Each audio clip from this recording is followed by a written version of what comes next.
तो मध्य प्रदेश के मंदसौर में मारे गए किसानों के अंतिम संस्कार के बावजूद हालात काफी तनावपूर्ण बने हुए हैं। अंतिम संस्कार से पहले किसानों ने शव के साथ सड़क पर प्रदर्शन किया। जब मंदसौर के डीएम स्वतंत्र कुमार उन्हें समझाने गए तो गुस्साए किसानों ने उन पर हमला कर दिया। डीएम को दौड़ा दौड़ा कर पीटा गया, उनके कपड़े तक फाड़ दिए गए। मंदसौर में आज भी कई जगह आगजनी हुई। गुस्साए किसानों ने सुरक्षा बलों को भी दौड़ा लिया। ग्राउंड जीरो पर जहां पर पूरा घटनाक्रम हुआ, किस तरह से मंदसौर की आग जो है पूरे प्रदेश में फैलती नजर आई। आप देख सकते हैं किस तरह से यहां पर पूरा ट्रक जला दिया गया। कल गोलीबारी में मारे गए किसानों के लिए मध्य प्रदेश सरकार ने 1-1 करोड़ रुपए के मुआवजे का ऐलान किया है, लेकिन किसान कह रहे हैं कि हमसे 2 करोड़ ले लो और किसानों को जिंदा कर दो। हम काश्तकार मिलके उनको पैसा देते हैं, आप हमारे जितने किसान मारे उतने पुलिस वाले ला के दे यहाँ पे। मंगलवार को प्रदर्शनकारी किसानों पर फायरिंग की गई थी, जिसमें 5 किसानों की मौत हो गई। गंभीर हालात को देखते हुए मंदसौर के पिपलिया मंडी थाने में कर्फ्यू जारी है। मंदसौर, रतलाम और उज्जैन में इंटरनेट सेवा पूरी तरह से बंद कर दी गई है। बल्क मैसेज पर भी पाबंदी लगा दी गई है। जिले में भारी सुरक्षा बल तैनात किया गया है। कलेक्टर स्वतंत्र कुमार ने जी न्यूज से कहा कि मंदसौर में हालात सामान्य हो रहे हैं, लेकिन कुछ बाहरी लोग हैं जो किसानों को लगातार भड़का रहे हैं। मंदसौर हिंसा पर बीजेपी कांग्रेस पर साजिश का आरोप लगा रही है। वहीं कांग्रेस ने शिवराज से इस्तीफा मांगा है। मध्य प्रदेश में किसानों के आंदोलन को लेकर केंद्रीय मंत्री वेंकैया नायडू ने कांग्रेस पर सियासत करने का आरोप लगाया है। वेंकैया नायडू ने कांग्रेस को नसीहत दी है कि इस पर सियासत न की जाए।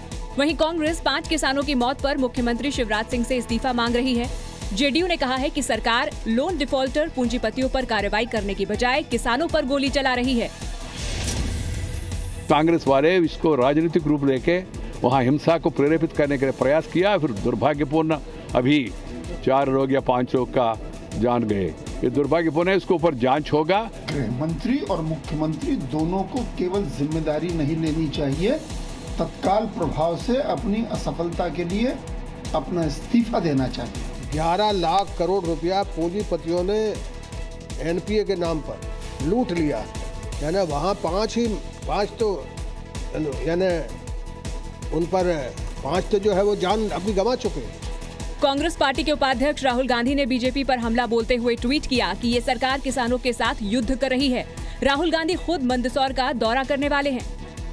किसानों की मांग है कि उन्हें उपज का सही मूल्य मिले। सरकार किसानों की आय दोगुनी करने का वादा पूरा करे। किसानों की मांग है कि सरकार सरकारी मूल्य पर प्याज खरीदे। बाजार रेट कम है तो सरकार बोनस दे। मध्य प्रदेश में करीब 50 लाख किसानों पर 60,000 करोड़ रुपए का कर्ज है। किसान कर्ज माफी की मांग कर रहे हैं। किसानों का आरोप है कि उनकी मेहनत का लाभ बिचौलियों को मिल रहा है।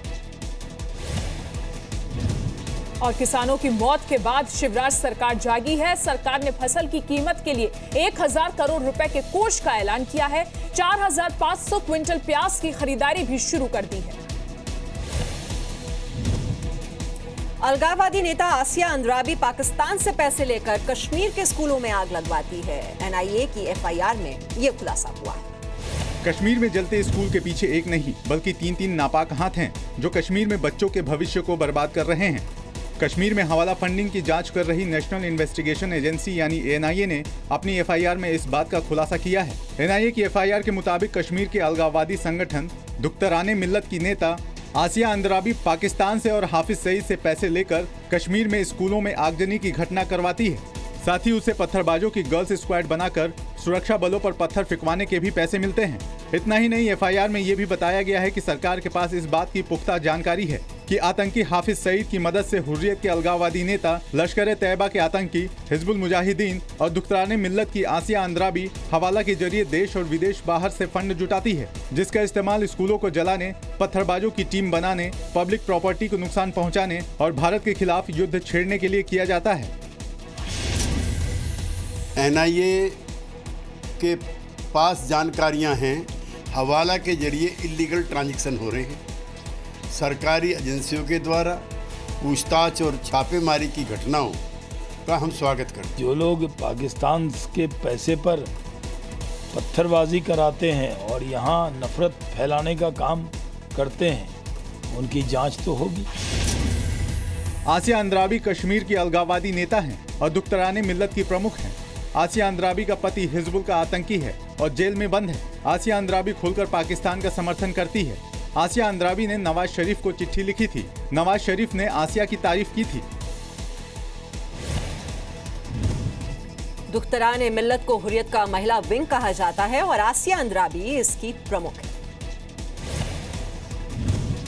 ईरान की संसद और इमाम खुमैनी मकबरे पर आतंकी हमले में 7 लोगों की मौत हो गई, 4 लोगों को बंधक बनाया गया है। ईरान की संसद और क्रांतिकारी नेता अयातुल्लाह रूहुल्लाह खुमैनी के मकबरे पर हमला किया गया।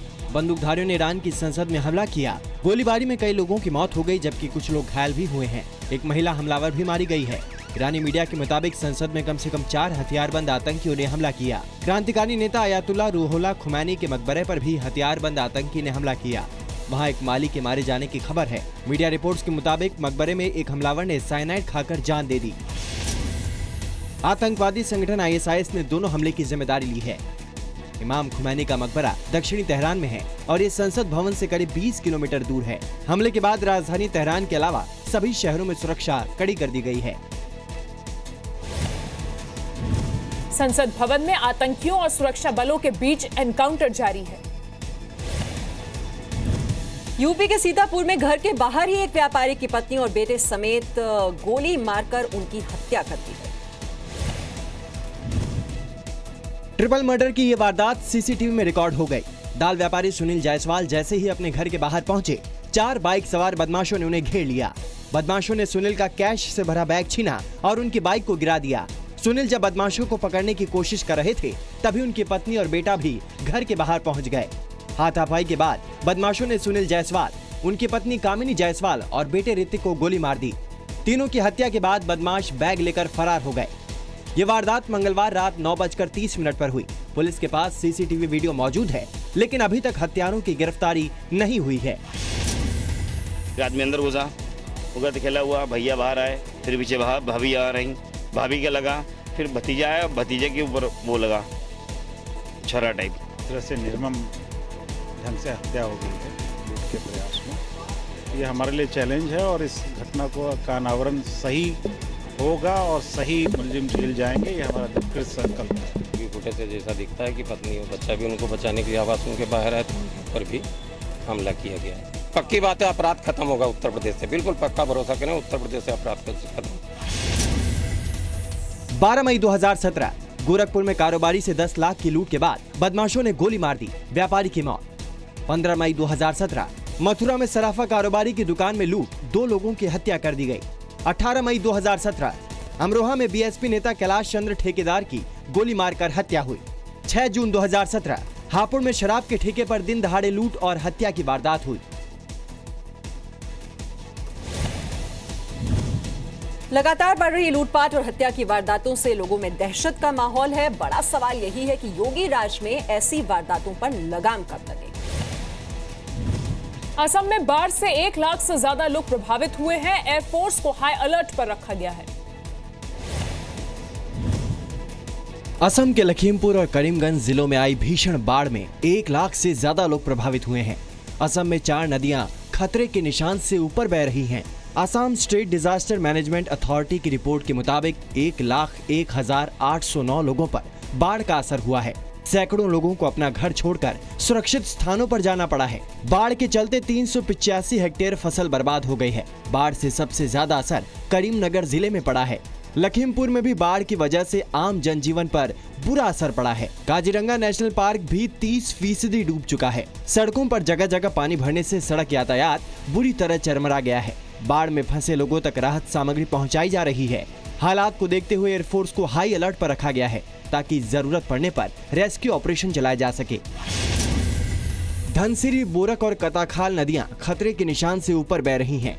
बाढ़ से निपटने की तैयारियों पर मुख्यमंत्री सर्बानंद सोनोवाल ने हाई लेवल मीटिंग की। काजीरंगा नेशनल पार्क में जानवरों की सुरक्षा के इंतजाम किए जा रहे हैं। करीमनगर और लखीमपुर में लगातार बारिश होने की आशंका है।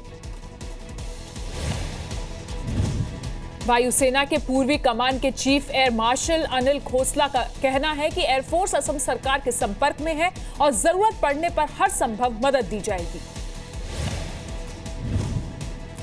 उधर नेपाली कांग्रेस पार्टी के अध्यक्ष देउबा नेपाल के 40वें प्रधानमंत्री होंगे। प्रधानमंत्री पद की दौड़ में देउबा अकेले उम्मीदवार थे, लिहाजा उन्हें आसानी से चुन लिया गया।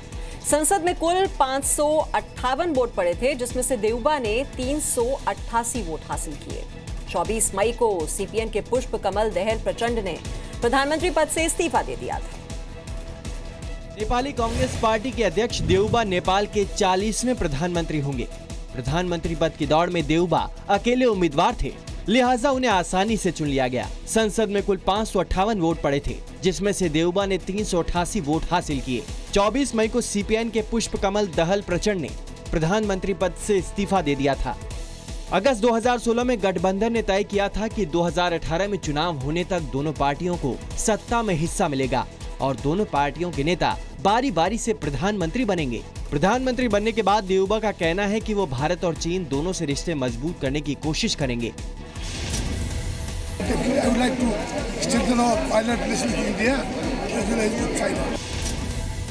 शेर बहादुर देउबा चौथी बार नेपाल के प्रधानमंत्री चुने गए हैं।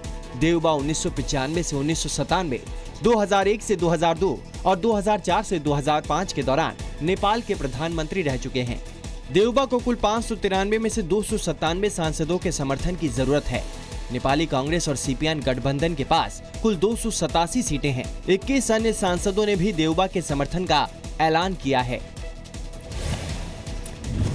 70 साल के शेर बहादुर देउबा 2018 तक नेपाल के प्रधानमंत्री रहेंगे। 2018 में दोबारा चुनाव।